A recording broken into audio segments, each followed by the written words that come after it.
What's up, guys? It's your boy Michigander Man. In today's adventure, we are heading to Benton Harbor, Michigan, and I'm very excited about this one. I've been wanting to visit this famous celebrity grave for such a long time. He's actually one of my childhood heroes, guys, and I am talking about the one and only BOBO Brazil, WWE legend, WWE Hall of Famer. And later on today, we're going to meet up with a friend, guys. So it's going to be a fun one. So let's do this.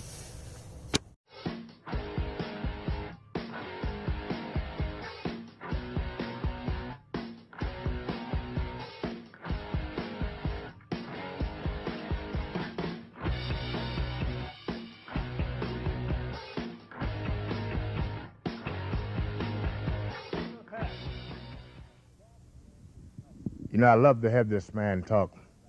He talked just like a man I know they call Jerry Valiant. You know, the Valiants is three of those guys.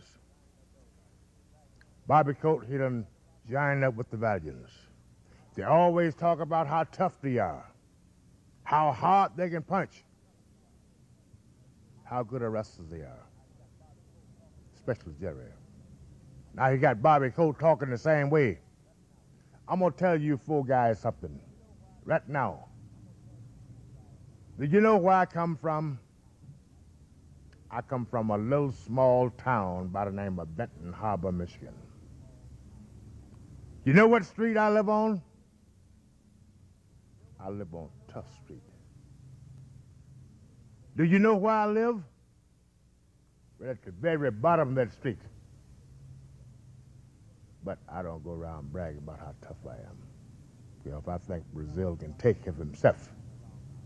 Now they're talking about the silver I'm wearing around my waist.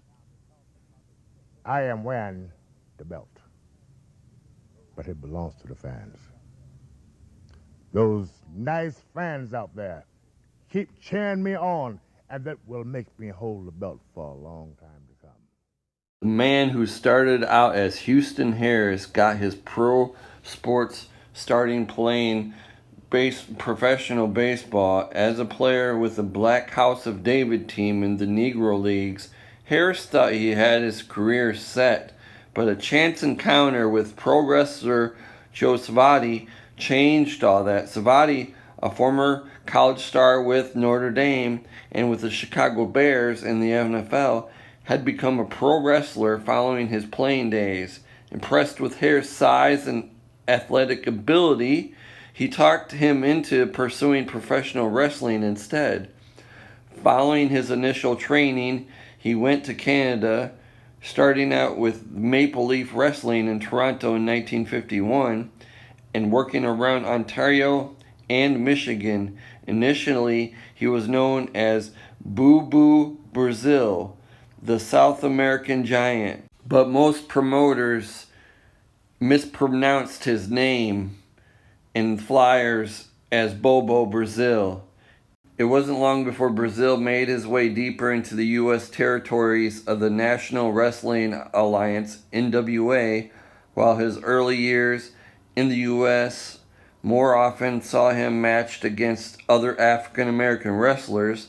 The fans clamored to see Brazil match up against more of the top white stars. It was a move to the West Coast that would see BOBO Brazil finally reach his true potential. It began in the NWA Los Angeles territory, where he began a championship tag team alongside Wilbur Snyder, capturing the NWA International Television Tag Team titles twice in his first year in 1954. He would also return to his home area in Detroit, working Michigan and Ohio, where he won the first singles title, the NWA Eastern Heavyweight Championship, with NWA Midwest out of Cleveland in 1956. It was during this time that he first encountered a man who would become one of his fiercest rivals, the original Sheik in Detroit. BOBO Brazil's charisma and personality transcended ethnic and racial barriers, and he was on his way to international stardom. In 1958, he won his first titles in Canada, winning Maple Leaf Wrestling's Canadian Open Tag Team titles with former NWA World Champion Whipper Billy Watson. And in Detroit, he captured the NWA Detroit United States Heavyweight Championship in 1961. In the early 60s, he would also begin working in the U.S. Northeast Territories, particularly Vince McMahon Sr.'s WWF. During the racially charged 1960s, Bobo Brazil would become one of the WWF's most decorated champions, winning the company's secondary title, the WWF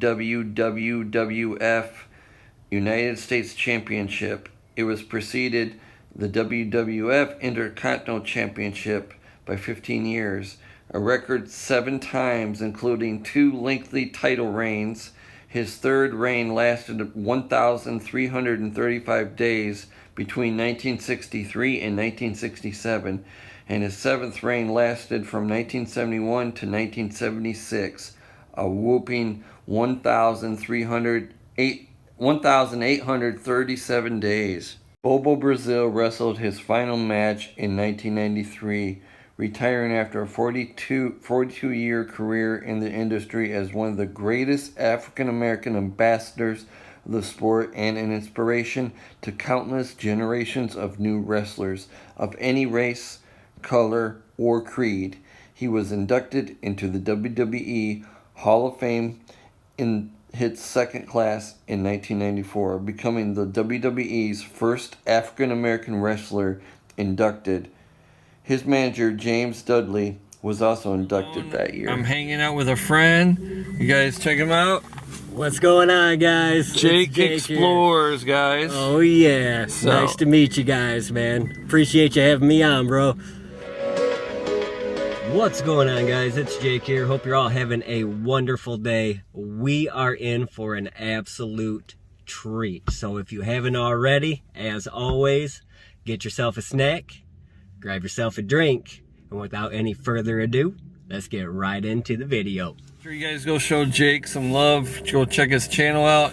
I'll drop the link below. So let's go do this.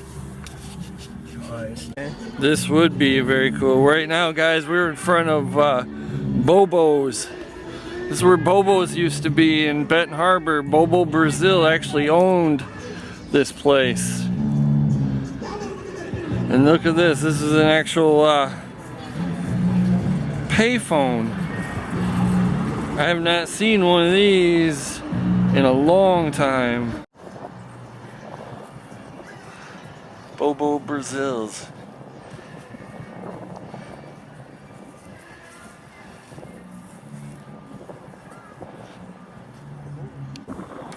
So now, guys, we are at the Bobo Brazil Center. Is that what they call this place? Absolutely. Jake was telling me that Bobo actually owned this building, but Jake knows a lot more history about this building than I do, so I'm going to let him tell you guys what he knows. What's up, guys? Now, I know Bobo Brazil owned this. I believe it was back in the 60s or 70s. This was also a POW camp from I just heard it too, 1940s to the 50s, right around there. But the POWs, they helped with all the farming in the area. And the cool thing about Bobo Brazil, man, he brought a lot of people off the streets in Benton Harbor here. Brought them in, turned their lives around. Unfortunately, when he passed, the center closed and a lot more people ended up back on the streets. So what Benton Harbor is trying to do now in the name of Bobo Brazil is reopen this place and get more of the youth back in to help turn their lives around. So fingers crossed, one day that does happen. Somebody busted the glass there. Yes. Wow. Where you see where all the wood is at the bottom, that was all glass as well. Oh my gosh. People started throwing bricks and everything through it. That's why I don't understand, like, why they would do that. But Bobo Brazil was alive, they probably would have never done they that. respected that man 120%. And once he passed away, everything just went downhill. And the bad thing about Benton Harbor, and I'm not trashing them, is when there's not a good figure to help out these kids, they just run crazy around here, man. They destroy stuff, break into stuff, they get on drugs, gangs, Yep. all this stuff. And unfortunately, we don't have a great place like this anymore. But like I said, hopefully in the near future that will change.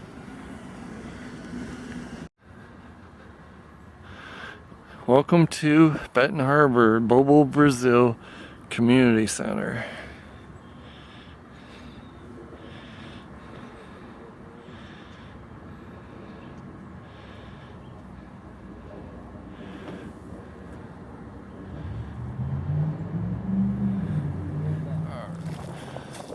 Here we go, the Tower of Remembrance erected to God to commemorate the virtues of the men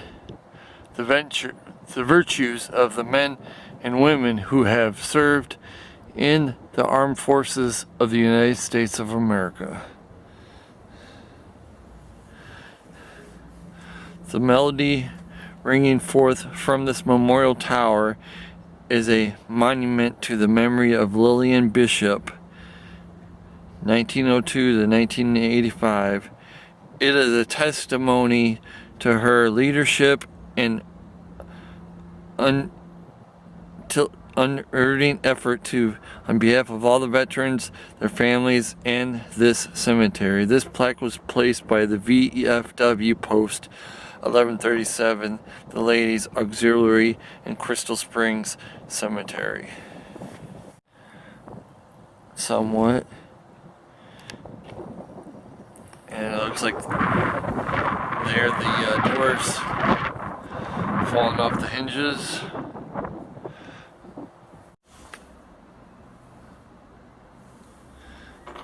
I don't know if you could see all the way up in there.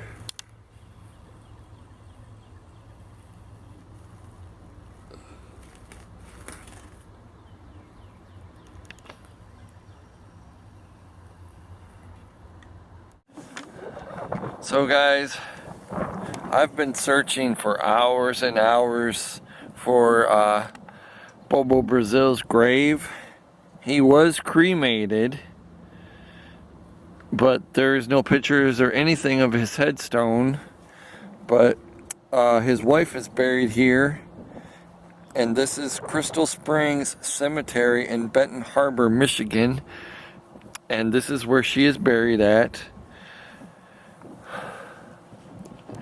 And like I said, I've been searching for a very long time to find his grave, but my thinking is that possibly he was buried with his wife, because he has no headstone, but it shows on his Find a Grave memorial that he is buried here, right in the same cemetery as his wife, the Crystal Springs Cemetery.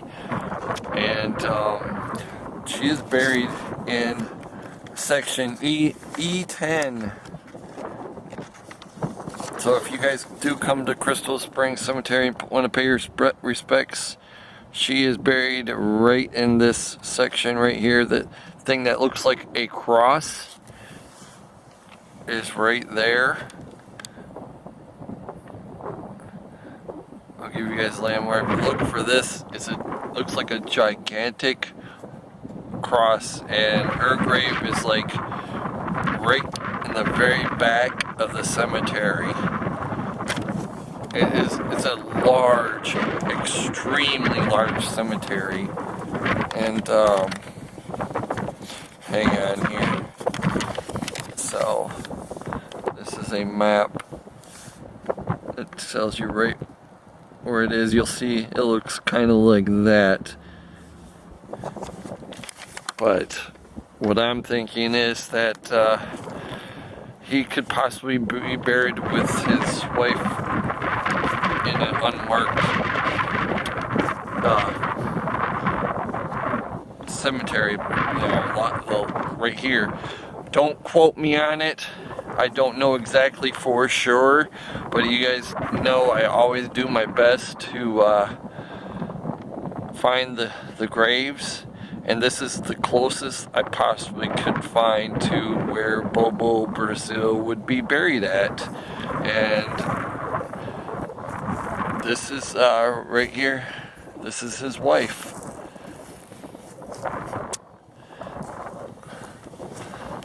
Lenora Harris.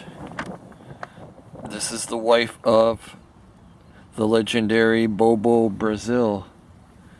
And it could be quite possible that he could be buried with her. I don't know.